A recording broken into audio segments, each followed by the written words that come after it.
La prononciation et l'orthographe sont extrêmement liées dans la langue de Molière. Tu t'en étais rendu compte? Et c'est vrai que les deux ont la mauvaise réputation d'être un petit peu difficiles. Alors oui, je veux bien croire que ce ne sont pas les choses les plus simples au monde. Mais tu vas voir, avec cette vidéo, je vais te montrer les choses sous un autre angle. Et après cette vidéo, tout va te sembler beaucoup plus clair. Nous allons voir pourquoi il y a certaines difficultés et nous allons voir surtout les solutions, comment s'améliorer rapidement. Si tu n'es toujours pas abonné à cette chaîne, eh bien c'est toi qui décides, mais tu peux t'abonner, ça soutient notre projet et puis tu seras au courant à chaque fois qu'une nouvelle vidéo sortira sur cette chaîne. Allez, on commence. Alors la première difficulté, c'est qu'il y a certains sons qui sont un peu difficiles à prononcer, comme par exemple, je sais pas, le U français, le R français, ra qui se fait ici, ou bien je ne sais pas, le son E par exemple. Alors oui, c'est vrai, mais la bonne question à se poser, c'est quels sont les sons vraiment qui sont importants à faire correctement.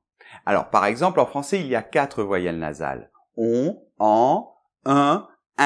Est-ce que ça vaut la peine vraiment de passer des heures et des heures à essayer de faire correctement les 2 dernières alors que même les Français ne voient pas et ne font pas la différence? Est-ce que par exemple ça vaut aussi la peine de passer des heures et des heures à s'entraîner à faire parfaitement le R français, ra ici, alors que finalement, il n'y a pas une autre consonne un petit peu similaire. Donc, même si vous ne le faites pas parfaitement au début, ça ne va pas déranger au niveau de la compréhension. Par contre, oui, si vous ne faites pas bien la différence entre E et E, alors là, oui, je peux vous assurer que ça va poser des problèmes. Parce qu'on ne va pas comprendre la différence entre le singulier, le garçon, et le pluriel, les garçons, par exemple. Donc, mon conseil par rapport au son du français, c'est vraiment de focaliser ses efforts, surtout au début, sur les choses qui sont les plus importantes. Et très souvent, en cours de français, en cours de FLE, français langue étrangère, en fait, les élèves ne comprennent pas, parce que peut-être le professeur ne l'explique pas, qu'est-ce qui est vraiment primordial. Et ça fait toute la différence. Donc voilà mon conseil. Vraiment, focalise sur les sons qui sont vraiment importants. À la fin de cette vidéo, je te parlerai de notre cours de prononciation qui vient de sortir aujourd'hui. Et justement, je l'ai fait dans un état d'esprit vraiment pratique, pragmatique pour progresser rapidement. Je ne t'embête pas maintenant, je t'en reparle à la fin de la vidéo si tu es intéressé. La deuxième difficulté, c'est que un même son peut s'écrire de manière très différente. Alors, le cas extrême, c'est certainement le son ouvert est, qui peut s'écrire, par exemple, E, accent grave, E, accent circonflexe, AI, EI, bon, bref. Donc, ça, c'est vrai qu'au début, ça surprend les élèves et ça les stresse un peu. Mais en réalité, ici, le principal problème, c'est un problème d'orthographe et pas vraiment un problème de prononciation. Imaginons que je dise le mot photo. Bien, photo, c'est vrai que on ne peut pas savoir si on doit l'écrire F-O-T-O par exemple, ou P-H-O-T-O. Si je prends un autre mot, pire encore, cher. Eh bien, si je ne connais pas ce mot, je ne peux pas savoir si je dois l'écrire C-H-E accent grave R-E, C-H-E-R, C-H-A-I-R-E, etc. Mais là encore, et je le redis, c'est plutôt un problème d'orthographe, d'accord? Et pour l'orthographe, c'est vrai, il faut aller petit à petit en français, mais là aussi, il y a plein d'astuces qui peuvent t'aider. Par exemple, je ne sais pas, on ne peut pas trouver une lettre avec un accent si juste après il y a une double consonne, d'accord? Et il y a plein d'astuces comme ça qui peuvent t'aider. Mais pour en revenir plutôt à la prononciation, eh bien en fait, donc c'est vrai qu'un son peut s'écrire de plusieurs manières, mais le contraire n'est pas vrai. Imaginons la lettre I, d'accord? Si je vois un texte et je vois un mot avec la lettre I, Mais la lettre I en français, elle va toujours se prononcer I. Ça va pas être un coup I, un coup I, etc. Alors là, je voudrais faire une petite précision parce que ça risque de créer des confusions. Alors quand je parle de la lettre I, je parle de la lettre I qui n'est pas combinée avec une autre lettre. Parce que par exemple, si la lettre I se combine avec la lettre A, ça va faire AI, ça va faire le son E. Si la lettre I se combine avec la lettre N, ça va faire la voyelle nasale 1, d'accord? Donc là, ici, je suis en train de parler des lettres qui ne sont pas dans des digrammes ou des trigrammes. Nous reparlerons des digrammes et des trigrammes plus loin dans la vidéo.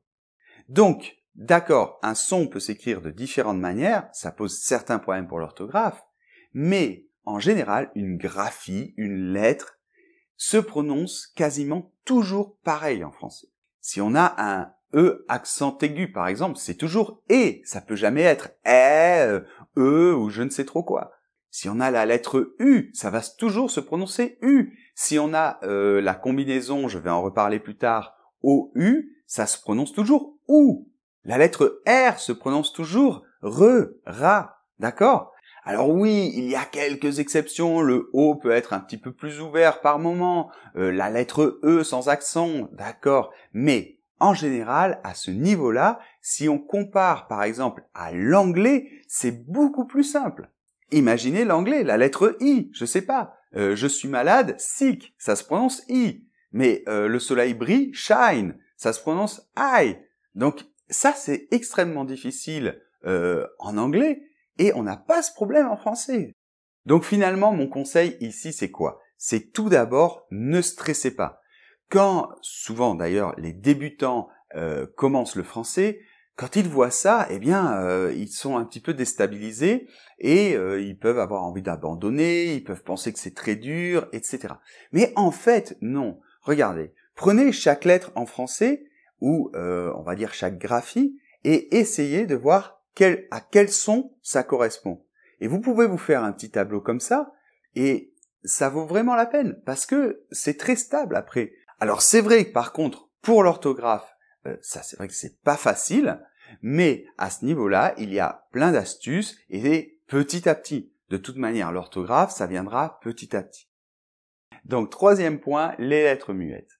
Eh bien là aussi, je vous l'assure, ça semble beaucoup plus difficile que ça ne l'est. Vous pensez qu'il y a plein de lettres muettes, mais finalement, il suffit de comprendre un petit peu la logique et vous verrez que ce n'est pas si compliqué. Donc, par exemple, le E final dans les mots, oui, il est muet. Bon ben voilà, une fois qu'on le sait, on le sait. D'accord? Sauf dans les petits mots comme le, me, de, ce, etc. Ensuite, une double consonne, eh bien, ça a le même son qu'une simple consonne, d'accord? Appeler, si ça s'écrivait avec un seul P, ça se prononcerait pareil. Bon, il y a juste une exception avec un S et deux S, mais passons. La lettre H, par exemple, eh bien, en français, c'est pas compliqué. Elle est toujours muette, d'accord? Donc, une fois qu'on le sait, bah, voilà, on ne se trompe plus. Et finalement, les consonnes finales, en général, ne se prononcent pas en français, sauf, je l'ai souvent dit dans ces vidéos, retenez le mot Lucifer, donc le L, le C, le F et le R se prononcent généralement et les autres non. Donc mon conseil ici, encore une fois, c'est de ne pas stresser et d'essayer de comprendre comment les choses fonctionnent. Parce que vraiment, pour la prononciation du français, c'est très important de comprendre comment ça fonctionne parce que tout devient beaucoup plus simple. Et finalement, en apprenant quelques petites règles, eh bien, on progresse énormément parce que ce n'est pas si difficile. Et c'est pour ça que c'est très bien la pratique et je conseille à tout le monde de commencer à parler dès le premier jour d'apprentissage d'une langue, mais la théorie peut aussi énormément vous aider, notamment dans la prononciation. Comprendre certaines astuces, certaines règles, c'est très important. Alors, quatrième point, il s'agit des digrammes et des trigrammes. Là aussi, il s'agit justement de bien comprendre qu'est-ce que c'est. Il s'agit en fait de combinaisons de 2 ou 3 lettres qui forment un seul son. Donc, on va prendre par exemple la combinaison O et U, c'est un digramme et ça forme le son OU. D'accord? Mais ça peut être formé d'une voyelle et d'une consonne. Par exemple, E et R, notamment dans l'infinitif des verbes en ER, ça forme le son E. Il y en a plein. Les nasales I et N, ça va former le son 1. D'accord? Bon. Et là aussi, les élèves souvent ne comprennent pas de quoi il s'agit. Et ils me disent par exemple, mais Pierre, dans par exemple le verbe parler, eh bien le R à la fin il est muet. Et je lui dis, mais non, c'est pas que le R soit muet, c'est que E et R forment un digramme et donc ça se prononce E. Donc encore une fois, il est très important en fait de bien comprendre.